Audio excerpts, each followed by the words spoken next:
Ada sebuah tempat dalam mitologi Yunani yang bahkan para dewanya aja juga nggak berani untuk datengin.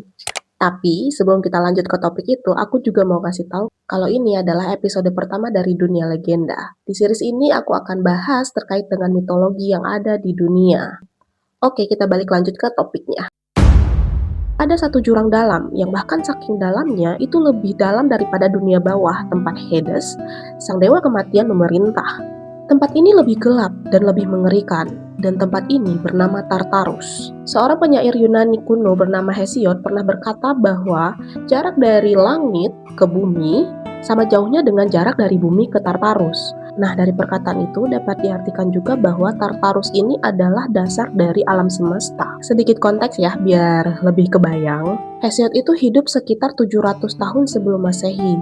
Nah, konsep mitologi Yunani yang kita ketahui saat ini itu hampir 90% berasal dari syair-syairnya dia, karena dia seorang penyair. Nah, menurut Hesiod ini juga, awal mula segalanya itu bukan dari Zeus, bukan juga dari dewa-dewi Olympus. Awal dari semuanya itu adalah dewa-dewi purba atau yang disebut juga dengan protogenoi. Dan salah satunya adalah Tartarus. Benar banget, jadi Tartarus itu bukan cuma sebuah tempat, tapi dia juga adalah sebuah entitas hidup.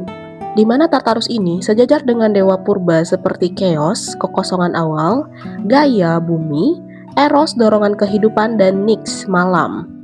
Artinya, Tartarus itu bagian dari fundamental realitas. Dan lebih gilanya lagi, Tartarus ini punya keturunan. Dari persatuan Tartarus dengan Gaia, terlahirlah satu makhluk yang bernama Typhon. Dalam mitologi Yunani, Typhon adalah monster yang paling mengerikan yang pernah ada. Typhon pernah hampir mengalahkan Zeus dan hampir menghancurkan dewa-dewi Olympus. Kalau Tartarus aja bisa melahirkan monster seperti Typhon, berarti dia juga bukan sekedar penjara si Tartarus ini, tapi dia adalah sebuah kekacauan. Sekarang kita lanjut ke fungsinya Tartarus. Berbeda dengan Hades yang menerima seluruh arwah, nah si Tartarus ini agak khusus nih, dia agak berbeda. Tartarus ini adalah tempat untuk para titan seperti Kronos. Setelah si Kronos ini dikalahkan oleh Zeus, makhluk kosmik berbahaya dan manusia yang dianggap dosanya tidak bisa dimaafkan. Tartarus ini juga dijaga oleh Hekatoncheiros, seorang raksasa dengan 100 tangan yang menjaga agar tahanan-tahanan yang ada di Tartarus tidak bisa keluar dari sana. Selain itu, dinding Tartarus juga terbuat dari perunggu dan diselimuti oleh kegelapan mutlak sehingga sulit untuk ditembus. Dan di sini jugalah cerita paling tragis dimulai. Cerita seperti Sisyphus, salah satu tahanan yang tinggal di Tartarus.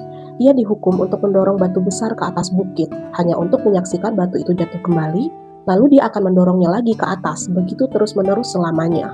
Ada juga Tantalus, ia dihukum berdiri di tengah-tengah air dan buah-buahan. Tapi ketika dia haus, ketika dia lapar dan dia ingin makan, air dan buah-buahan itu akan menjauh dari sisinya. Hukuman-hukuman di Tartarus ini selalu sesuai dengan dosa yang diperbuat oleh tahanannya. Hukumannya tidak hanya menyiksa tubuh, tapi juga menyiksa jiwa.